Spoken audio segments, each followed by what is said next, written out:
Hi, I'm Claudia St. I'm the president of Affinity HR Group. We are your HR partner and resource. We're talking about onboarding in a virtual world. We're assuming that a lot of us are still working at some level remotely. And because we've learned how to do that, some of us might even be hiring employees that are a little farther away from the office than they normally would have. It's a great opportunity to pick up some really good talent if you can be a little bit more flexible about where folks are actually working and residing. That said, if they are a remote employee, that onboarding can be a big challenge. So we wanted to talk about some tools and ideas and considerations for you for hiring that person.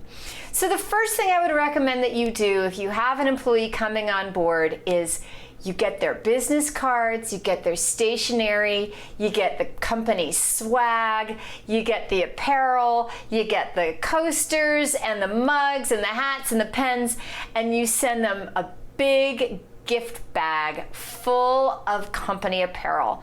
Nothing makes you feel like you're really a part of something like having all of that cool swag. It's why sports teams do it, it's why colleges do it, and it's why you should do it too. The minute that person accepts the offer, get that swag together and get it shipped off to them.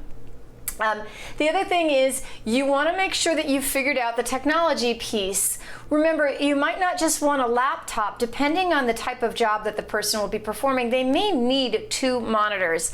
I also, even if you're going through the onboarding process and you're going to be doing remote training, for a period of time, you may want to lease or send out to that employee an extra monitor so that at least during the onboarding process, you have 2 monitors. The reason why that's important is because if you have one employee who's training and the other employee is working on the system, they're able to both look at the system at the same time, but they're also able to look at each other. And we know that seeing body language is critical to communication and engagement and meaning and all those good things. So you want to be able to have that virtual presence, even if it's just during the onboarding process.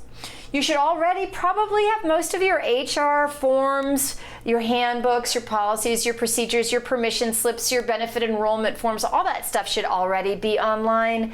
If it's not, now's a really good time to put it online. Usually it's already in a Word doc, but there are a lot of software programs out there to make that easier for you. Zoho, Bamboo HR, there are a lot of different, systems out there.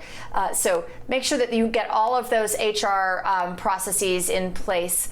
The other thing is you want to impart a sense of culture. So set up virtual coffees and lunches with all of the collaborators and team members that employee will be working with, as well as the business owners, leaders, and senior management.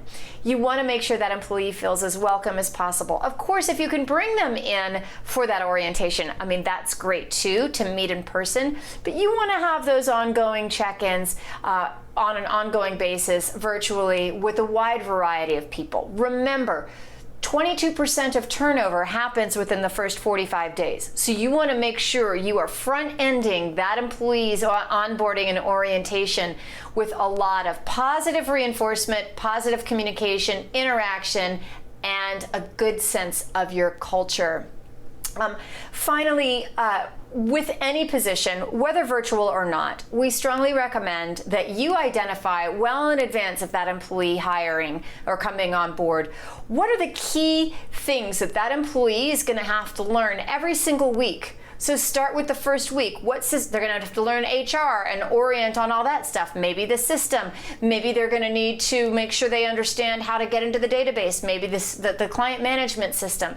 Maybe they're going to have to figure out how to do your inventory ordering processes, or maybe your sales and forecast calculators. Whatever they are, you want to make sure that you've set the plate so that they know all of the learning objectives they have within the first week.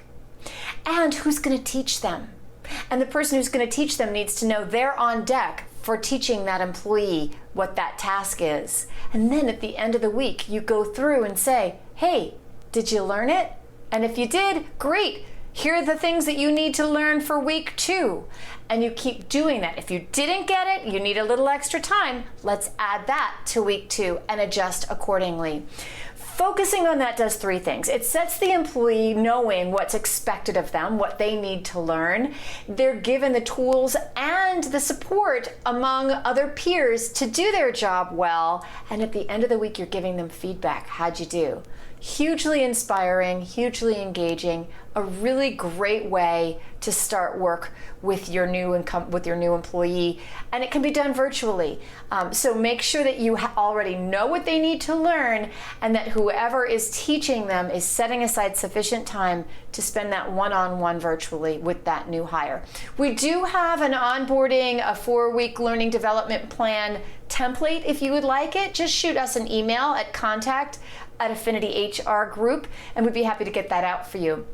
Hoping that you're hiring a lot of folks, hoping that you're onboarding a lot of folks. If you have any questions or need any ideas, you know where to reach us. Take care. We at Affinity HR Group hope you have a safe and productive work week.